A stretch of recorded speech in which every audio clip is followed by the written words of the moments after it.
Welcome everybody to Fandom Nights, where we break down pop culture one fandom at a time. I'm Chris. I'm Dustin, and I'm busy on Instagram. And I'm Sherman. Today we talk about Avatar: The Last Airbender, Book 1, Chapter 18. It's not that easy. It's not that easy. I'm not the one who usually does it. Sorry, that got loud. Book 1, Chapter 18. Chepisode 18. Chepisode 18. The Waterbending Master. And this was released on November 18th of 2005. And I'm not going to give the rating. So, yeah. Dustin, take us through the story. What? Okay. So, it opens with the gang, and they're flying for 2 days straight, and they're getting tired. Yeah. And Appa's just like barely floating along. Yeah. He's running out of gas. They get trapped by the Northern Water Tribe. And they're like, it's the Northern Water Tribe, yay! But they're like getting captured. They're like praising like for getting captured. Like, thank you for trapping us. So then it cuts to Admiral Zhao, and he knows the Avatar is looking for a waterbending master. And so Zhao says, we need a massive invasion force. And then it cuts back to the gang, and they finally make it to the Northern Water Tribe city or whatever, and they're floating on Appa in the water. Mm-hmm. And I thought it was really cool that they have like a lock and key system to get into the Northern Water Tribe. The lock and key? Lock and key. Oh, yeah, okay. I was thinking lock and key, but yeah, a lock system. Yeah. Yeah, that is cool. I didn't know what this was. I just wanted to mention it. I know you're the creature guy, but it looked like a mountain goat horse that the Northern Water Tribe officers were sitting on. They looked like a goat, but they were like too big to be a goat, so I called them like a horse variant. But didn't obviously say. But I didn't even notice those things in there. I was looking for animals, but I didn't even notice those. Early in the episode, I wasn't paying attention, I guess. I'm always trying. I'm always trying to count all the bending times, so I probably saw that scene like 20 times because I had to stop and go to count all the people along the edge there. Oh, yeah. That were open using the locks. Yeah. So I probably wasn't paying attention to the animals. Yeah, it was like right after they get done with the lock system and they're floating in. Yeah. It like the view is behind you. Anyways, getting into too much of it. So they ride into town in the river, and Sokka spots a beautiful teenage girl named Yue. Well, Sokka's infatuated. Yeah. I'm really confused and I'm laughing there. He likes girls. Yeah. I don't know why I was laughing. I guess. I don't know. You started laughing. I'm like, what was so funny? Sokka found her beautiful. That's why the whole scene was sparkling when she came on screen. Anyways, so Katara says this place is beautiful, and Sokka says, "Yeah, she is." And then a lot of cutbacks in this one, but cuts back to Iroh and some of his men singing around the campfire. Oh, that was awesome. And they're just sitting there singing. That was the, what was it? Spring and summer, winter and fall, or whatever song it was. Again, not a synopsis. Looking at this is a total synopsis. So then Zhao interrupts and says... Well, it says nothing, actually. It just cuts back. Zhao just enters the ship and then it cuts back. Yeah, there is a lot of cutting back and forth in this episode. This is like... This whole episode just felt like a big setup for the next two episodes. That's all it was. 100%. Yeah, that's all it does, really. Yeah. Mm-hmm. So yeah, then back to the gang, and they're at a feast for their honor, and they welcome the Avatar and the two and the brother and sister from the Southern Water Tribe. Sokka isn't smooth with Yue, and he's like, maybe we can do an activity together. I know. There's so many activities we can do.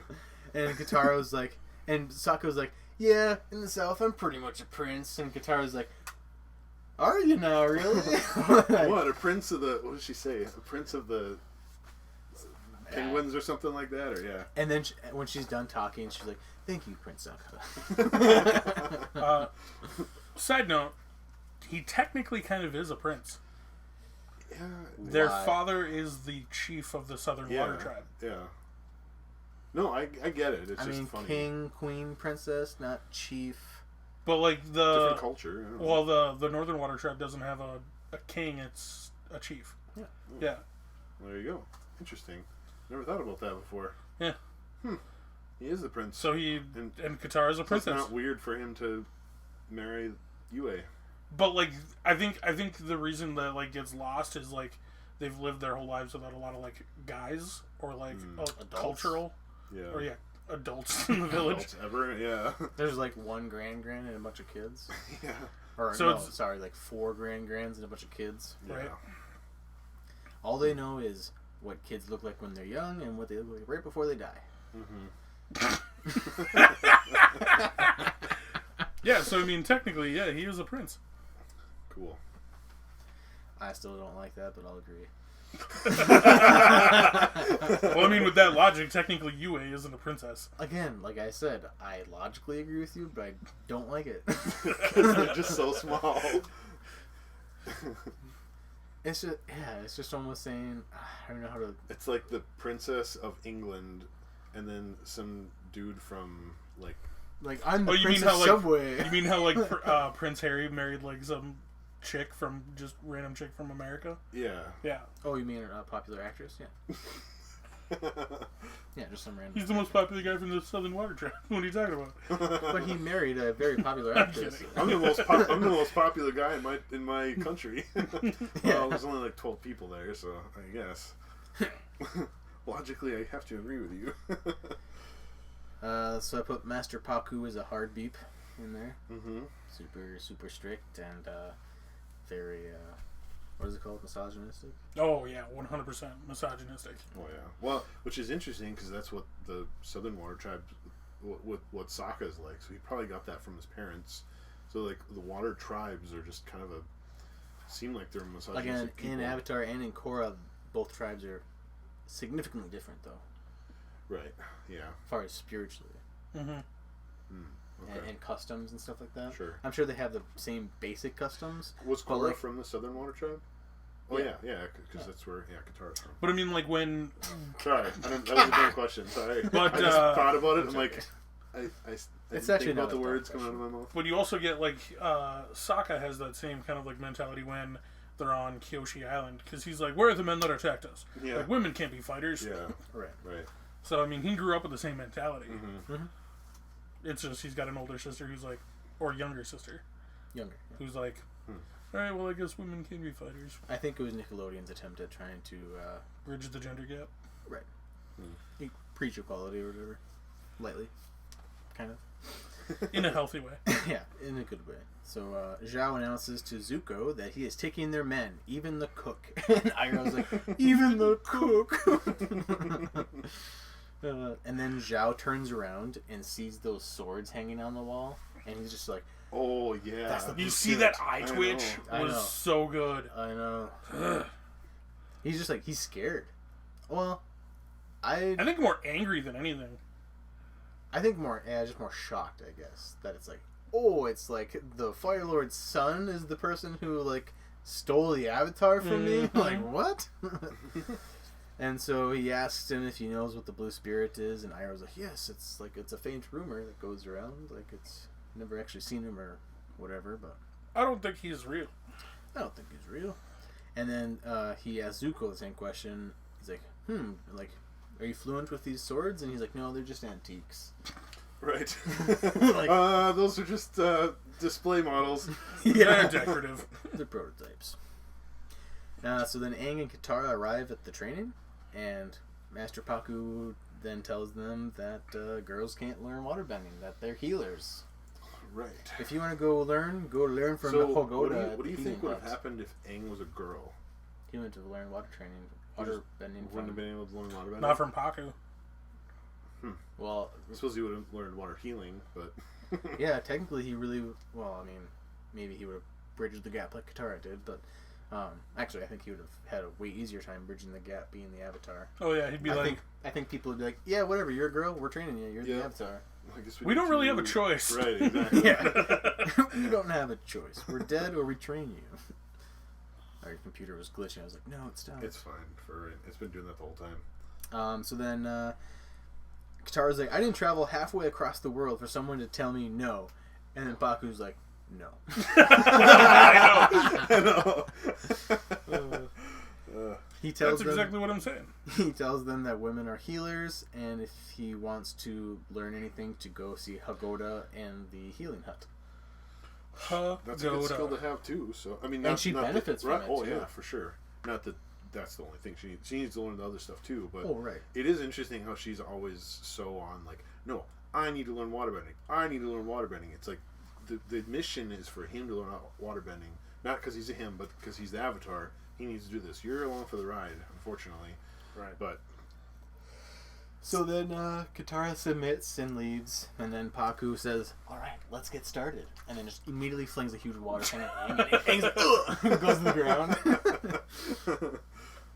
And then it cuts to Sokka, and he finally gets a date with Princess Yue. Mm-hmm.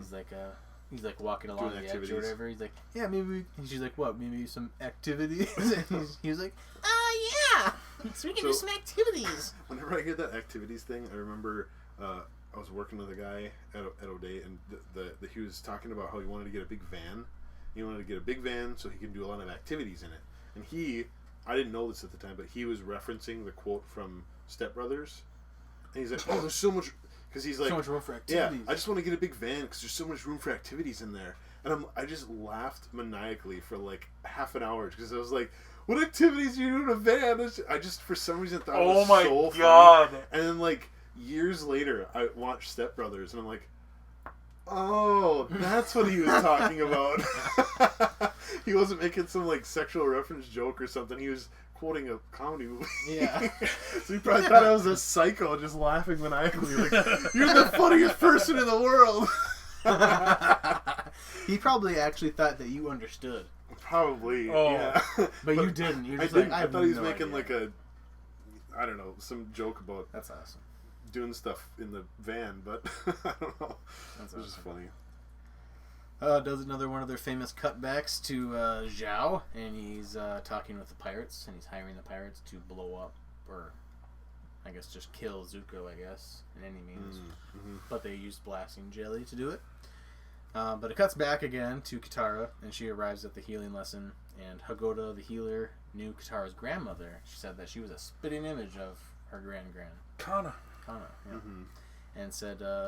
Is this when she talks about the necklace? Right. Mm-hmm. Yeah.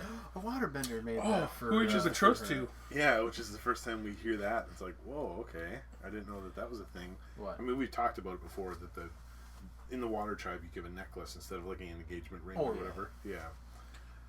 But this is the first time she realizes that. So. Well, I think Katara knew it was Oh, you think? Yeah. Oh, okay. Because she's like, no, I'm not getting married.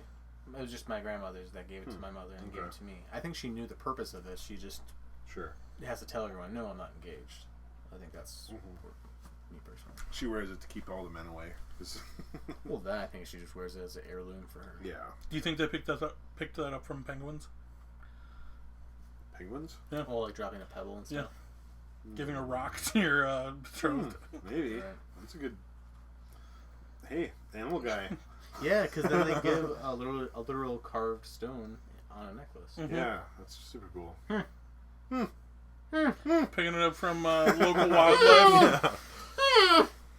Rose is like, what the heck are they doing down there? Things that make you say... We're making dinosaur noises.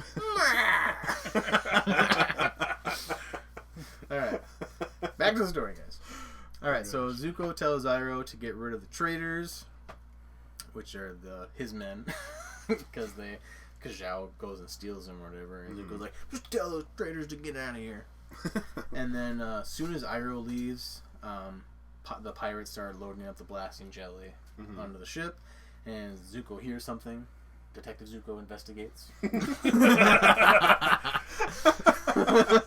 Oh, I forgot about that. I knew that was going to come up. Back. That's awesome. Yep. He goes to look. He gets to the what's it called? Detective Zuko investigates. With a bridge. Yeah, he gets to the bridge of the ship, and all of a sudden he hears something, and then it explodes. He sees the dragon parrot thing for like a split second. Yeah. And then he's like, oh, no. He's like, no, and then all of a sudden, boom! And crapped his britches. Did you notice that he firebends? I the did notice explosion that before he gets sucked out, Mm-hmm. and then obviously, or not sucked out, but pushed out. Yeah, there's one instance of firebending in this, and I put it on there. One question mark survives the blast, and then I rewatched it, and he's definitely firebending to not die at that moment. Because and we'll talk about firebending more in the next couple episodes because the numbers are just crazy. But and it has to do with this with Every him. time there's a cannonball, that's firebending. Well, not just that, but Not on screen though. Not just that, but when someone firebends at somebody and that person doesn't get horribly burned, they're both firebending at that time, which makes it really hard to count. So we'll get to that. But so should we count only offensive firebending, not defensive firebending? I have both numbers, so we'll talk about that next episode. I think we need to split it up into offensive bending and defensive bending. Because like, good luck, Chris. Because like a few weeks ago when you missed, like we ran into that same problem because we're like, how many times? And I'm like, you didn't catch this one. Yeah, I don't know. We'll talk about it next episode because this one's pretty minimal, but it gets complicated. By the time we're done with the show, we're gonna have like this obscure way of how we're interacting bending. I have a whole graph that I want to quote that shows like the amount of bending. All the four. I don't know, I'm super nerdy like that. I love that. This is gonna be Charlie Day's conspiracy. Look. Yeah. So the ship blows, and it cuts to Iroh, and he sees his nephew's ship in flames, and thinks he lost him at that point. Like, as far as Iroh knows, like Zuko is dead. Right. And like that, we later find out. I won't spoil it.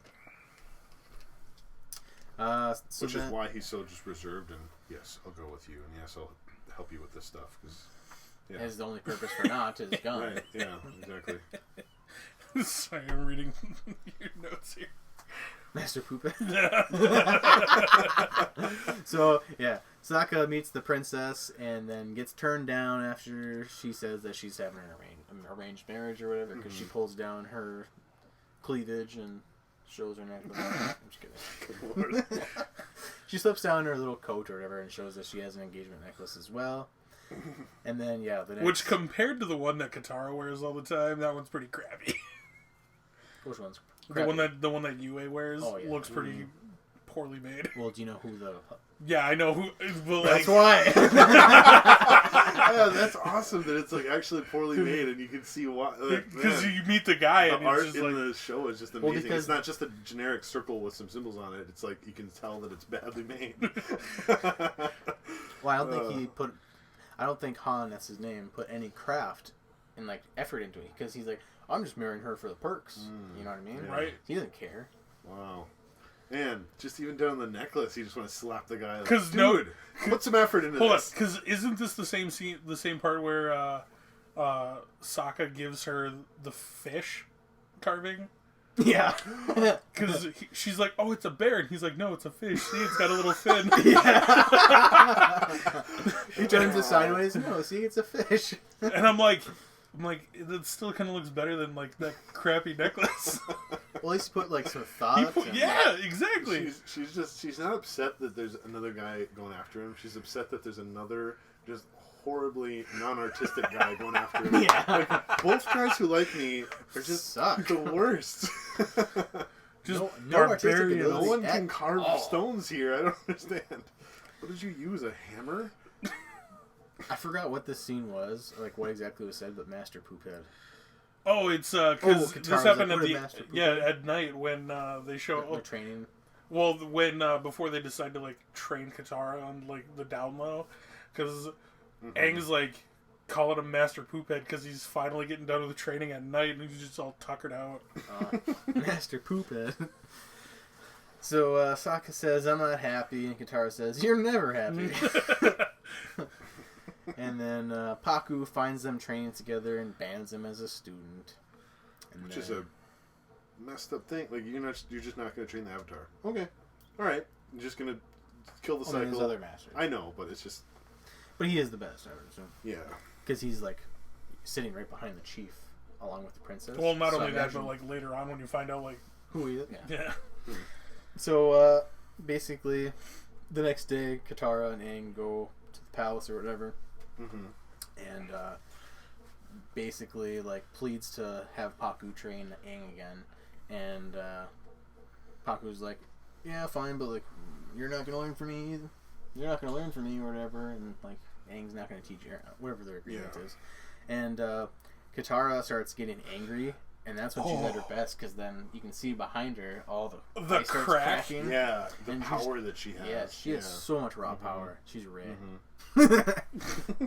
But anyways, well, I'm waiting, little girl. so Katara's like, if you're mad enough to fight me, you meet me outside. And like, bang. Jaws drop. Yeah. It's like, okay. So then, Katara has a awesome fight with Paku. And I like how she's like, even when she gets knocked down, she just gets back up and she's it like, was a sweet fight. Yeah. like that scene right there when she takes a deep breath and she just, and the way she gets up and just I don't know, just super cool to see. She's just like, I'm focused. Puts the water over her feet and like hardens it. She's like, "You're not gonna knock me down." I thought that was a little. And then like 3 seconds later, she's I like, know. It was just cool that she like used that on her feet. That the down thing was whatever. Oh yeah. Yeah. You can't knock me I down. I always enjoy this scene. However, this time watching through it, one of the things that popped in my head is, man, Chris is gonna have a really hard time counting this. Oh, it was hard because when they throw them. When they throw the water, then when they freeze the water, then when they move that, it's like every one of them I had to count. So it was fun. It's fun trying to do this, but every time I watch an episode, I'm like, okay, this is all I can do right now is like start, stop, start, stop, start, stop, start, stop. Just trying to get all the stuff. Just like not paying attention to the bending or the story at all. Yeah, that's why I didn't have any notes on this one at all. And then I think on the next one too, because I'm just sitting there, dash, dash, dash, and then I like sit there and count all the bending, and I'm like, oh crap, I missed one. And then I gotta go back. It's just I will say this one has to be way easier for you because it's all water bending. Yes, that was easy. Yeah, because you can literally just some be of like, those episodes is like fire, water, fire, water, fire, water, fire, fire, fire, fire, fire, water, water. It's like holy crap. But so fun. Yeah. So Zhao tells Iroh his condolences for Zuko, and that Iroh will now, lead under Zhao and be general in the effort against the Northern Water Tribe. Yeah. And so, obviously, even though he like disagrees with it, and even though I would disagree with it, I like that he still is like, nope, this is my family, this is my country, this is my army. He's being patriotic. I need to do my duty, even though I don't. Right. Yeah, even though I don't agree with it, but I don't know. So then, yeah, I forgot who says this. I think it's Paku. He says, "If you want to learn to fight so bad, study closely." And that's like halfway during the fight or whatever. And then whenever I think it's funny too, whenever Katara waterbends in some kind of fight or something, Sokka always gets hurt. Like Sokka always gets he gets pushed and he gets like just massacred with a bunch of water. Oh, okay. Like he's standing with a bunch of people and he's the only one that gets hit with the water. It's funny, but that's not the only time it happens. Maybe she's doing it on purpose because she knows that I'm gonna fight. I don't have control of this stuff, but she's purposely like every time I gotta hit him. I'm gonna say logically no. She's not thinking that during the fight, but yeah, funny thought. So then, whenever Paku picks up the necklace that fell off of Katara during the fight, and he's like, "I made this necklace, for what's her name? Gran. For Kana. I always forget that for some reason. So then he basically reveals that he made that necklace for Katara's grandmother, Hana. And Hana. Kana with a K. Oh, Hana. I'm thinking of the other one. So Kana. And basically, Katara's like, yeah, my gran left because she must have not agreed with your culture. And stuff like crappy ways. Yeah. Which makes it be like, ow. Okay. And so, yeah, Baku had an arranged marriage with Gran, and then she left to the Southern Water Tribe. And so Yue starts to cry because she realizes she's in the same thing, kind of same situation, like some guy from the Southern Water Tribe. Yeah, literally the same situation. It's literally the same situation. Yeah. And so then after this, the next scene, Paku has lightened up and has accepted his new customs because then when Katara comes late, he's like, "What do you think you're doing here? You're late." Yeah, I feel like all the other students were there, so I feel like he sent her a "Hey, come to training" thing, and she just saw it when she just woke up because she didn't think she was going to training. She's like, "Oh crap, I gotta go," because I felt like, why would she be late to her first day of training? Like, that's a bad impression to give on the guy who told you that you shouldn't be training. But it was nice. So then, yeah, the ending scene is Zhao and his fleet are ready and it just pans up, and there's just like A million what ships. will be hundreds and hundreds and hundreds of ships, Yeah. and that's done. Wow, keeping my iPad open so long just drains the battery. So creatures, we didn't really have anything except for those goat horse things. Which, surprisingly, I totally missed. Did not see them. Yeah, Come I on, didn't creature either. guy. I didn't. I either. know. For bending numbers, this one was pretty easy. There's no airbending at all that I saw in this episode. It was all Aang waterbending. There was one time where No.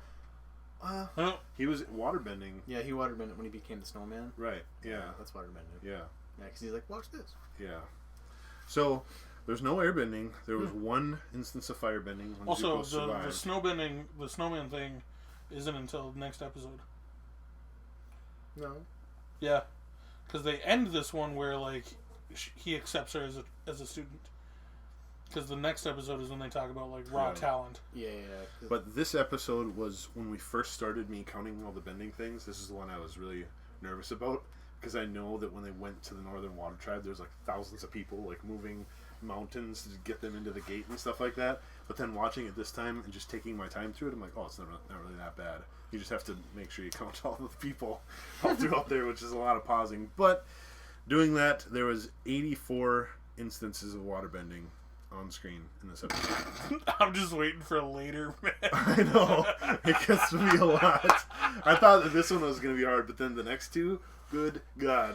Because it's not just waterbending, it's everything all mixed together. Yeah. So, well, not earthbending, but at least there's that. But so yeah, 84 of water and 1 of fire. That was it in this episode.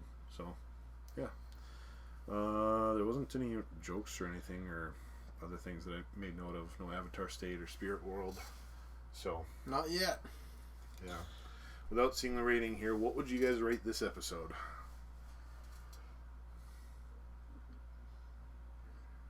I give it a solid 7.8. Wow, that low. Okay. Yeah. I could see that. I was going to say give it a B. I mean, because it's setting up a lot of stuff for the next episode, but as its own episode, it's not that great. It does have a whole arc in it. How are we basing it now? I know. I was going to say... Liking it, 8.5, but Right. from a story standpoint, 7.8. I was going to say like a lower B, so I'm going to say like 8.2. So it's an 8 average. I'd like to keep it at an 8, yeah. 8.5. I'd give it an 8. 8? Yep.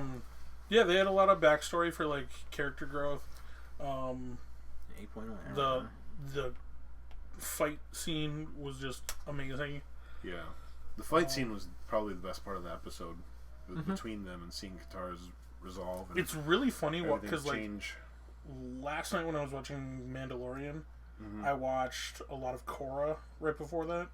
Yeah. And seeing the, like, advanced fighting techniques in Korra versus, like, watching this one, I'm just like, holy crap, things have, like, bending has just progressed so much. Yeah, because this one, it's like, well, especially like when you first see this episode and these episodes, you're like, whoa, it's so cool. They're throwing water, then they're freezing it, then they're gliding on it, then they're throwing ice shards down, and they're doing so many creative things. And then in Korra, you're like, oh man, it's almost like so advanced that it's boring in some ways. But yeah, what was the actual rating for the episode? the actual rating was 8.6. Ooh, So they rated it higher than we did. Yeah. So that's it for Dustin. You take us out. Goodbye, guys. Alright, thank you guys for checking out this Chepisode of Fandom Nights. Sorry. If you guys want to become a Fandom Knight, please check us out on Facebook, Instagram, and Twitter. TikTok. TikTok is coming soon. Always coming soon. Always coming soon. And yeah, I think that's all we got for you guys today. So always subscribe and let us know how you guys liked our commentary today. Also, I would like to see what you guys want us to do for, like, other pop culture stuff. Yeah. What's something that you guys want to see us talk about? Let us know. Because, like, sometimes we have a hard time figuring out what to what to do. Right. Especially with Mandalorian coming to a close pretty soon. Yeah, we're Couple gonna figure out episodes. something else. Don't even. There's at least another, what, one or 2 two weeks. One or two seasons after this, 2 though? more weeks. Oh, yeah. one season confirmed. But, man, we'll talk about this afterward. But, yeah. Okay. Okay, I think that's all we got for you guys. Thanks again, and as always, Appa. Yep. Yep.